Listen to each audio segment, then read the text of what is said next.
Hello, my friends. The United Kingdom has a massive rape problem, but to distract from the real source of the problem, the UK police are sending out women, attractive women, in tight-fitting jogging outfits and then capturing anyone who catcalls them. I've got the video to prove it.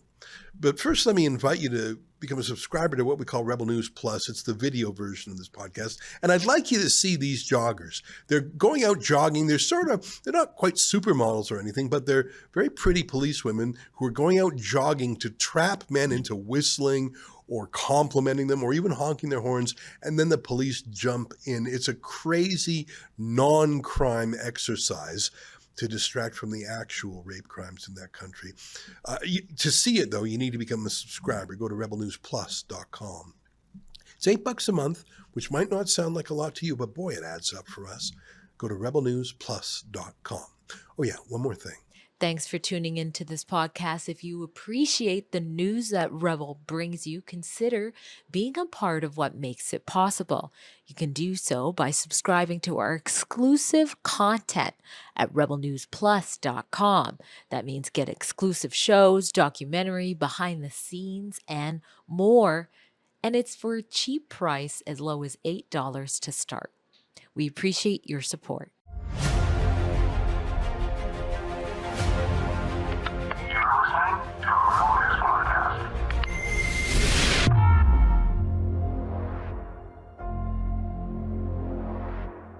Tonight, Britain has become Europe's rape capital, but police have bigger crimes to investigate, including honking at pretty women. It's August 14th, and this is the Ezra Levant Show. Shame on you, you censorious thug.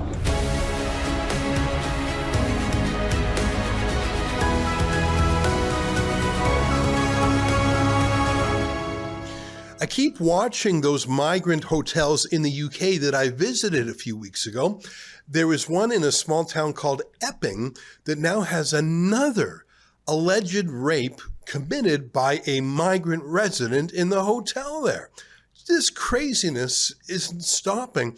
And in London, you might remember I went to Canary Wharf, which is really a fancy financial sector neighborhood. They've taken over a 4-star hotel.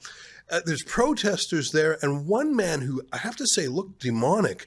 He broke into the country a couple of weeks ago, and then yesterday he broke into someone's house. Take a look. This is the guy. This is him. He just tried to walk into a girl's house on the IOD. We watched her chase him. Now he's trying to cover his face. Look. Please. We caught you, mate. We caught you. We caught you. This man in this vehicle has just entered a lady's property without her consent, and these officers have said it's not an offence. They're letting him go. Officer, how is that not an offence? How is it not an offence entering someone's house? That poor lady. Regardless, she didn't want him in the house. Is alarm fear and discretion offence? Is alarm fear and discretion offence? Is she not alarmed leaving him free? You're letting him go. Let him go. He's allowed to do that. He's allowed to do that. It's fucking rape. And I hope you fucking watch it, bro. If he does it again, when he does it, you got to arrest him. He does it again. Regardless, he's done it once. He don't need to do it again. He doesn't need to do it again. So he was chased out before he could harm the children. Walked into the house, walked into the bathroom. He was chased out before he could do anything. Police said, oh, well, since he didn't do anything, it's not an arrestable offense. They actually said that. Take a look. Guys are quite unhappy about Hunter Street. but we have no allegation to arrest them for. Okay? I understand that that's not something you want to hear, but unfortunately, there's only so much we can do, and obviously, she's the main person that, and she doesn't want to press charges.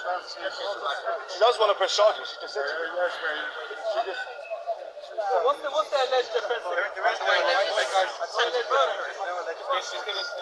Here's a couple of lads who were there on the scene. Upon leaving Tiller Road, we turn right into Bing Street to where we see a lady leaving her property and an illegal immigrant who we recently see just before that leaving the hotel. We pull over. He's trying to gain entrance into the lady's house to where we say to the man, like, what are you doing? He decides to run, nearly getting hit by the car that we're in. We follow him up the road to where we jump out and say, like, mate, what are you doing? You can't be doing this sort of stuff. He runs up the road to Marshall where we follow him. We then detain him, we don't touch him. We phone the police and we say to the police, like, come down, this is what's happened. They turn up. Once they turn up, this is where the two-tier policing comes into play. They turn up, and when they turn up, they tell us that they can't arrest a man because of it's only trespassing. He didn't say anything, he didn't want to touch anything in their property, which they don't know because of the girl managed to get him out of her property.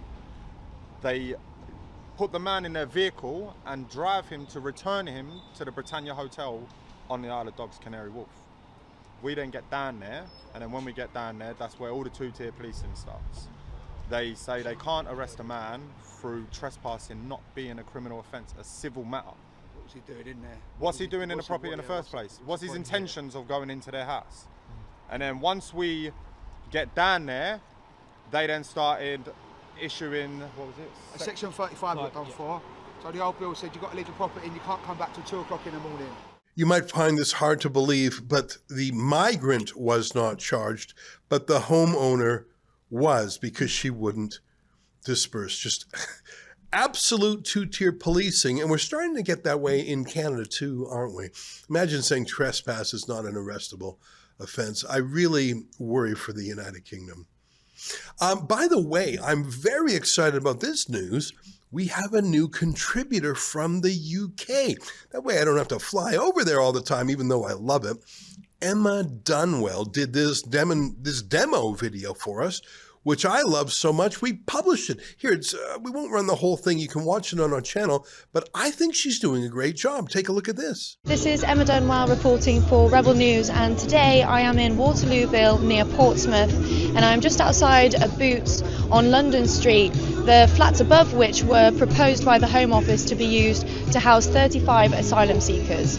This then faced massive local backlash that turned national, with figures like Suella Braverman calling it an inappropriate decision. And a protest was held about 2 weeks ago where about 2,000 people turned up, calling the decision undemocratic. The Home Office, since the protest, has reversed their decision to house the asylum seekers here.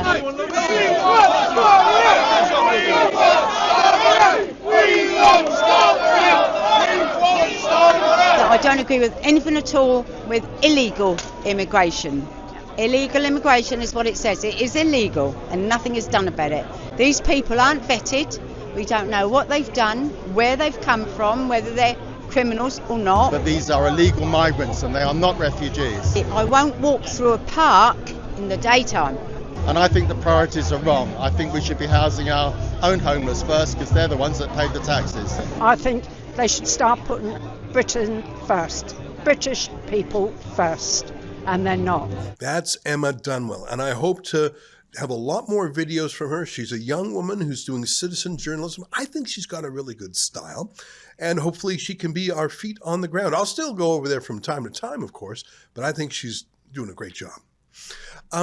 The United Kingdom has something unusual in the West, and I'm sorry to talk about it. Whenever I talk about it, I feel like it's a little bit gross. It's an adult conversation. It's about something called a rape gang. In North America, we have rape.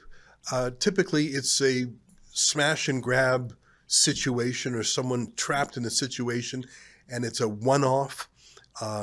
It could be random. It's terrible. It's horrific. In North America, you hear help, rape, and men go to help the woman victim. In the United Kingdom, they have a different phenomenon that I hope we are unfamiliar with in Canada. I hope it never comes here. It is the rape gang.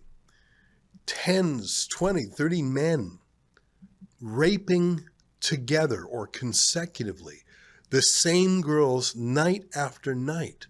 So it's not a random mugging style smash and grab.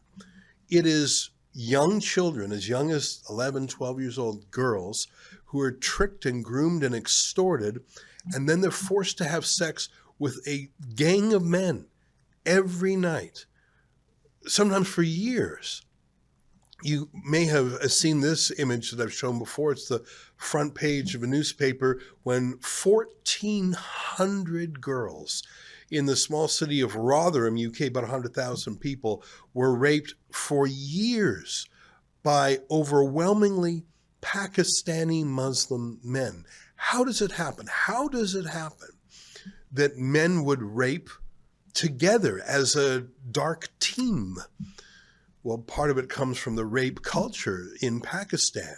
The fact that there's a high level of trust and secrecy amongst the men because of clan ties, because of cousin marriage, believe it or not. I mean, who could you possibly just engage in a dark thought experiment? If you were to commit such a horrific crime, really a crime tantamount to murder, could you name one other person, let alone 5 or 10 or 20 or 30, that would commit this most diabolical crime with you night after night and keep this secret with you?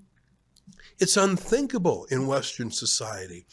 And by the way, in Rotherham, policemen got in on it. Politicians got in on it. It's something specific to Pakistani Muslim culture. And I know that sounds very racist. I don't think it's racist. It's not the race that's the issue. It's the cultural practices. Here's a story. I wrote about this back in 2014 for the Toronto Sun. Let me read the first couple of paragraphs. Pakistan's troubling rape problem was my headline. This was published in September 2014. There are 1.5 million street kids in Pakistan. An estimated 90% of them have been sexually abused at some point in their lives. Rape in Pakistan is so common it's barely taboo. Last week, the Daily Mail interviewed a bus driver from Peshawar who says after his shift is over, he likes to go into the slums and rape street kids. It was a shocking story in the Daily Mail. Sometimes he pays them $1, but often he doesn't. He just joins in a big gang rape. Quote, once there was a boy on the bus and everyone had sex with him, he told the Daily Mail. I did it too, but what else could I do? They invited me, and he was that kind of boy anyways. He says he's raped 12 different children. This wasn't a solitary rapist hiding in the shadows, afraid of being seen or being caught. This was men joining together, unworried about social norms, unworried about someone stopping them. A poll of 1,800 Pakistani men found that a third don't think raping street kids is a crime, and they don't even think it's a bad thing to do. It's a story I wrote 11 years ago when I barely had heard about Rotherham. But do you understand the phenomenon I'm talking about? Rape is so shocking, so taboo, such a heinous crime. It's a capital crime in various parts of the West. But the idea that you would commit it just with other people and you wouldn't tell on them and they wouldn't tell on you and you would join together to commit the crime, it's so unthinkable in the West. But these grooming gangs, as they're misleadingly called, exist en masse in the UK. And that is why the UK has amongst the highest rape rate in the world. It's not Welshmen or Englishmen or Scots. It's the mass migration from rape culture countries. And finally, in the UK, women are leading the counter-protest. Women are standing up as women. Here's a sample of that. Just outside of Britannia Hotel. Now, you've kicked off what's been called, the Pink Ladies movement. We've seen it obviously started here last Sunday. I know it spread to Epping. I think other places are picking up as well. But also women and children, the mothers and grandmothers who've come out to protest against, migrants who are committing sexual assault and stuff. Are you glad to see the movement's growing? Yeah, it's great that it's took a momentum and other groups, other areas are hooking on. Basically, it's we don't hate these people. I don't know these people. I can't hate someone I don't know. What I hate is the system that they could go walk freely, and they're all undocumented men. Yeah, in their 20s and 30s. They haven't been with a woman for donkeys, months and months, and you're letting them out with our girls who they don't respect, you see? And that's our worry. So that's the UK, but you know all of that. That's what we've been reporting about. But look at this.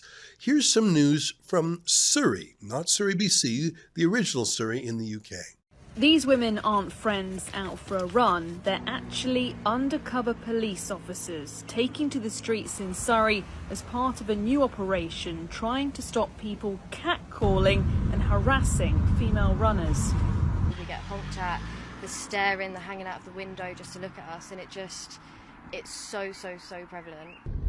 And police teams are ready to intervene the moment the officers are beeped at, followed or shouted at, pulling people over. Those kind of behaviours may not be criminal offences in themselves, but they still need to be addressed.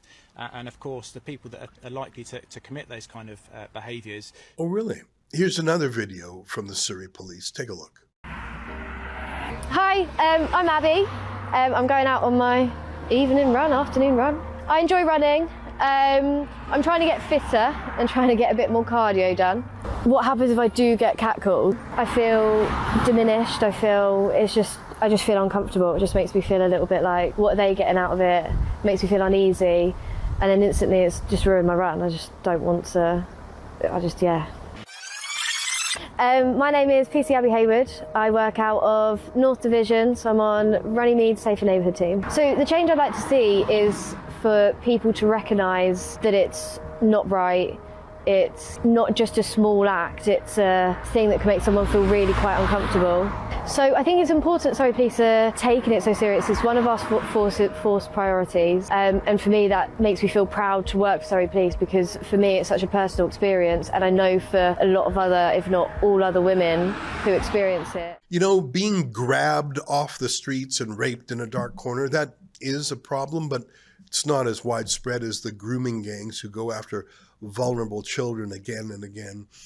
This idea that joggers, though, should be able to jog in skin-tight Lululemon clothing without anyone winking at them or saying, "What's up, baby?" or other catcalling, that is not threats, not, crimes, just hooting and hollering or whistling. The idea that that should be a police priority in an age of gang rapes is a luxury belief. The police should stop catcalling as opposed to fighting real crime, especially rapes. It's not actually policing at all, is it? It's so obviously a misdirection. Look over there. Stop talking about rapes from rape gangs. Stop talking about migrant rapes. Look over there. Some pretty girls are jogging and some white guy whistled at her. Cops go after that. What a crazy story the United Kingdom has become. Stay with us for more.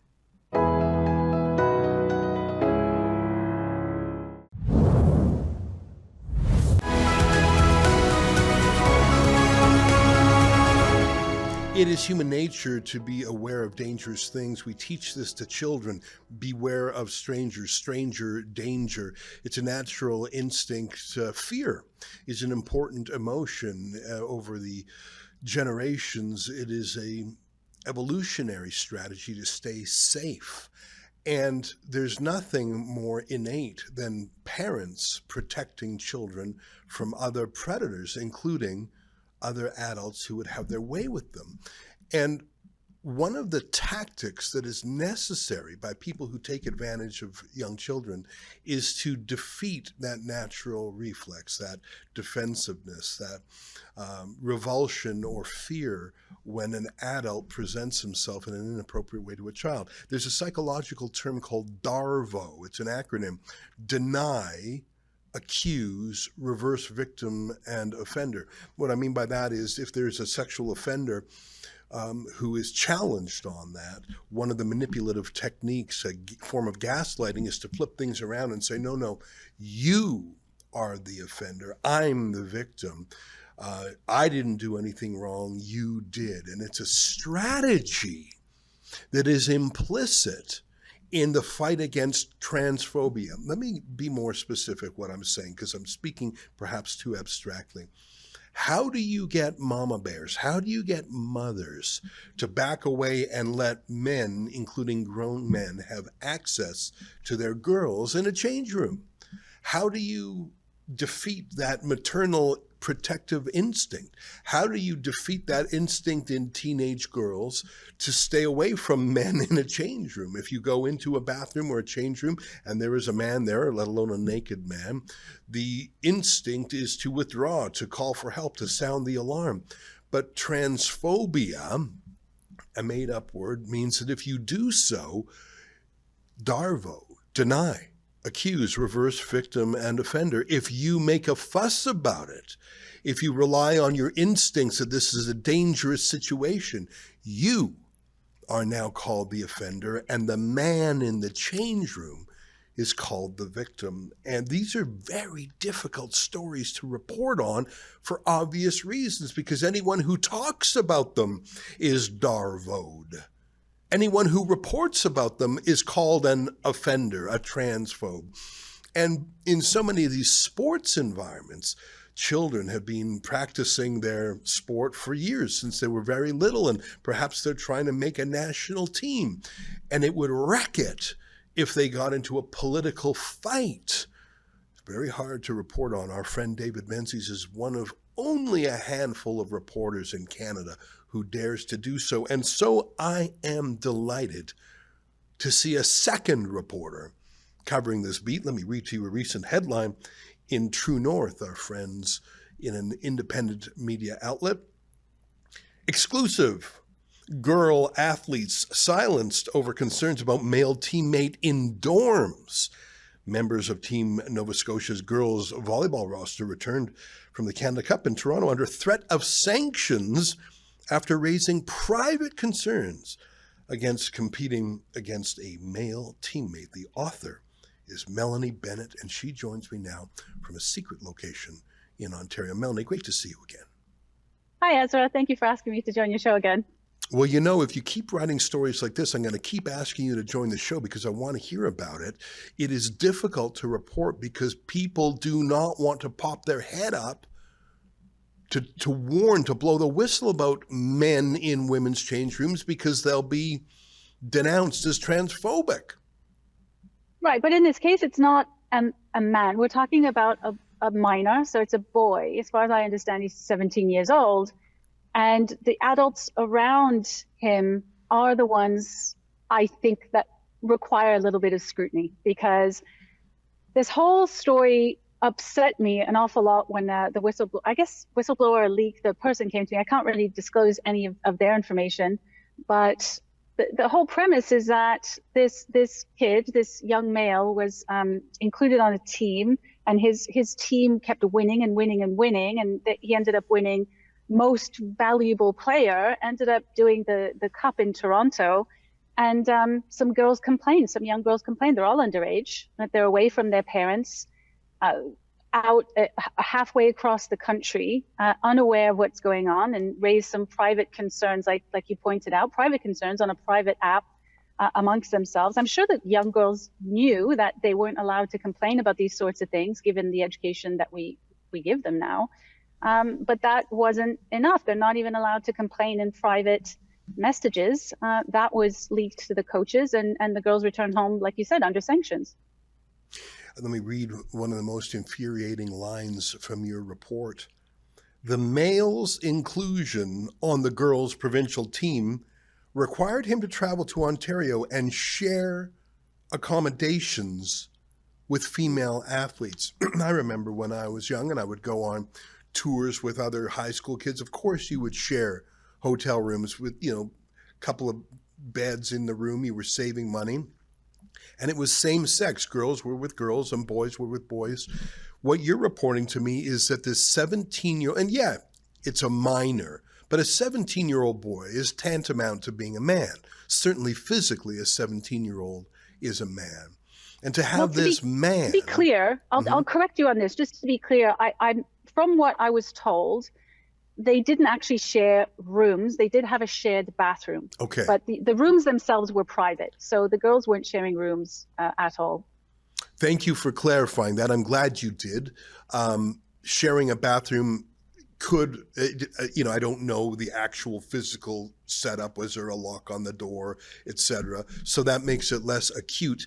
I should tell you that the case of Leah Thomas in Pennsylvania that kicked off so many of these protests, he would travel with the girls and they're terrified to speak up. And that's what I mean by having your stranger danger instincts dulled, because if you dare instinctively say, this isn't right, you're the one called a transphobe.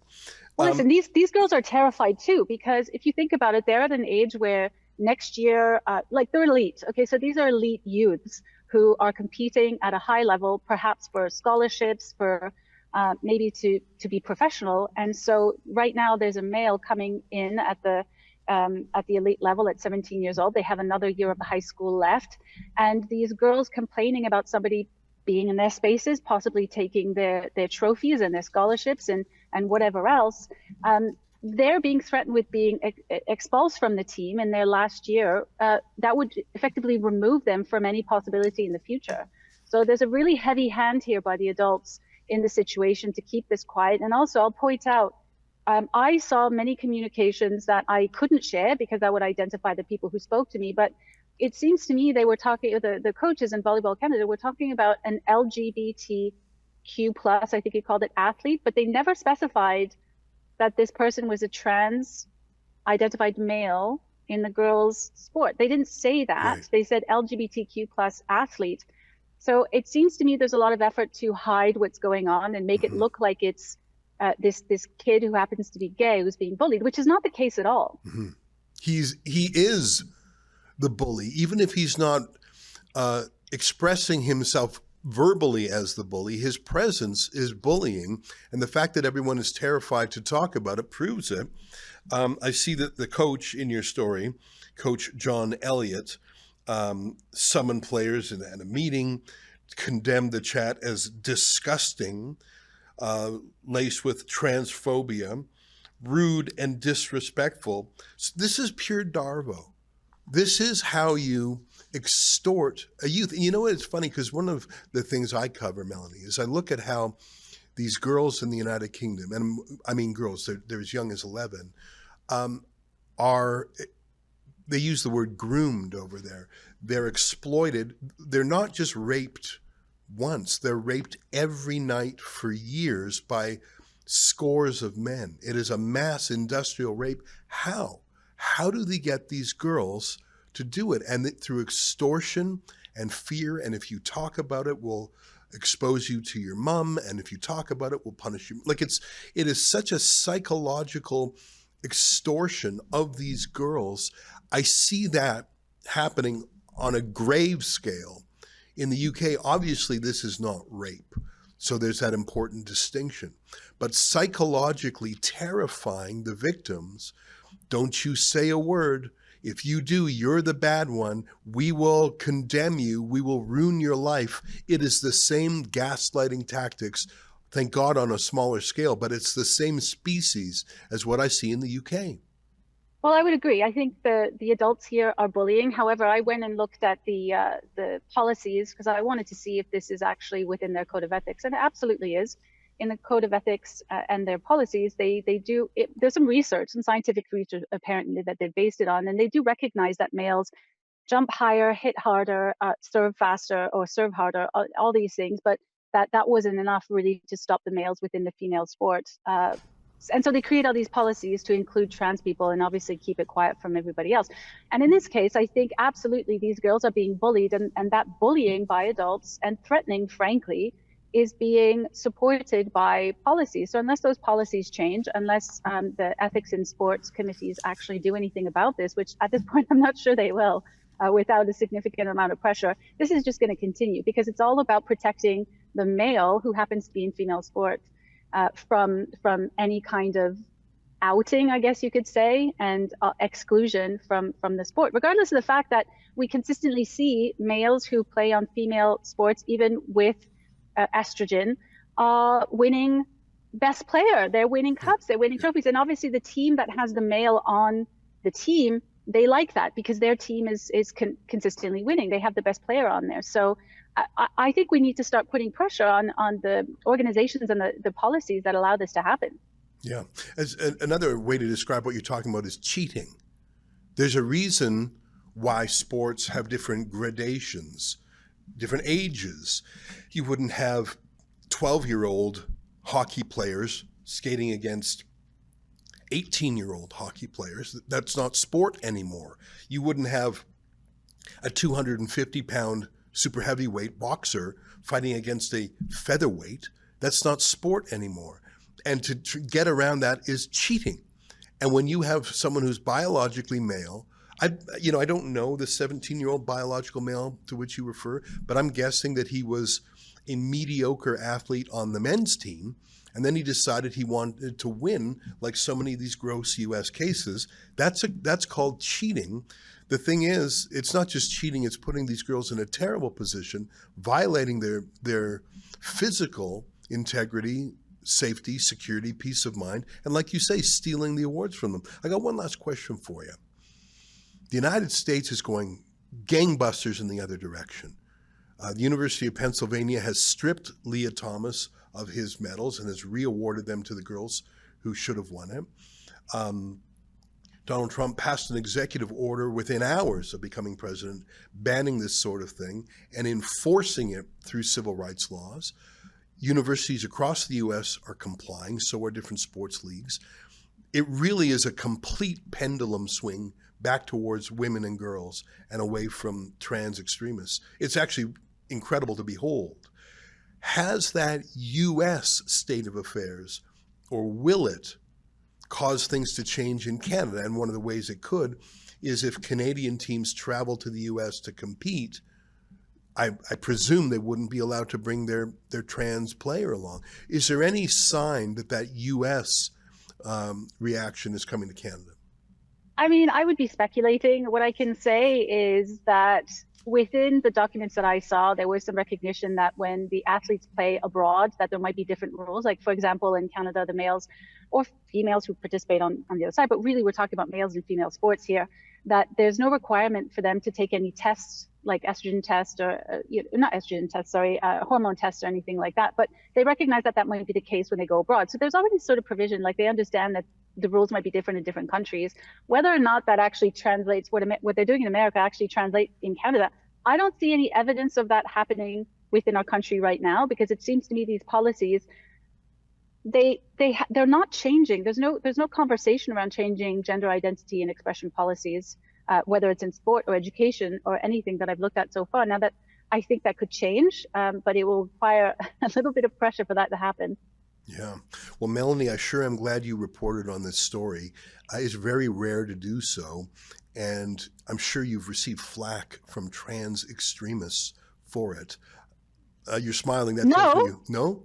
No, not yet. They haven't noticed. However, I will just say this as we close. I obviously reach out to people when I write stories because I want their side of the story. Few people do actually respond to me. And I reached out to the athlete in question because they put their email on their public social media. And I presume that if you're putting email on your public social media that's advertising you as a fantastic athlete, then you want to be contacted by the media. The athlete's mother got very, very upset with me. How dare I get in touch with a minor and ask such sensitive questions? Of course, she denied everything.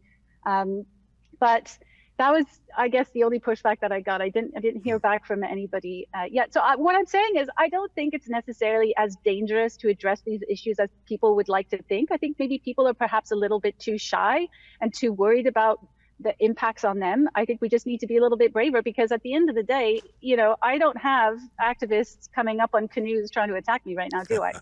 Well, it looks like you would be very difficult to spot, and you could defend yourself, is my guess. Listen, it's great to chat with you. Melanie Bennett is the journalist. True North is the publication. The headline is "Exclusive: Girl Athlete Silenced Over Concerns About Male Teammate in Dorms." I hope you're right that we can be braver and there's no reason to fear. I don't want to disagree with you because I learned so much from you, but it may be that by not naming any of the people involved, they have not felt spurred to counterattack you. And that may be the reason. I think of our friend David Menzies, who goes out and films the trans athletes like Ash Davis and et cetera. And it may be that you that you've kicked the hornet's nest more gently by not naming names. I'm not disrespecting your work at all. I'm just saying. Oh, we have to be clever about these sorts of things sometimes. Yeah. Well, listen, I'm a huge fan. I am so glad you're covering this beat. I intend to follow your work, and I look forward to having you on again to talk about these important issues. What's the best way for people to follow you? Well, speaking of activists, I did get attacked by activists on my Twitter, which used to be Finkel Dusty, which has a whole story we'll get into.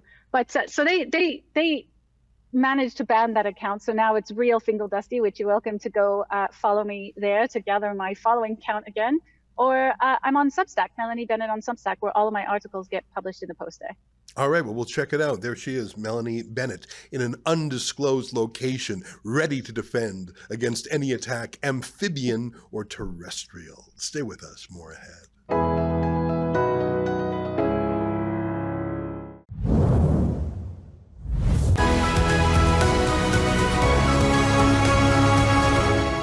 Hey, welcome back. We put Emma's video online already, and we got some letters. Let me read them to you. From In Vino Veritas, you may as well fight because there is nowhere to run to. Well, that's the thing.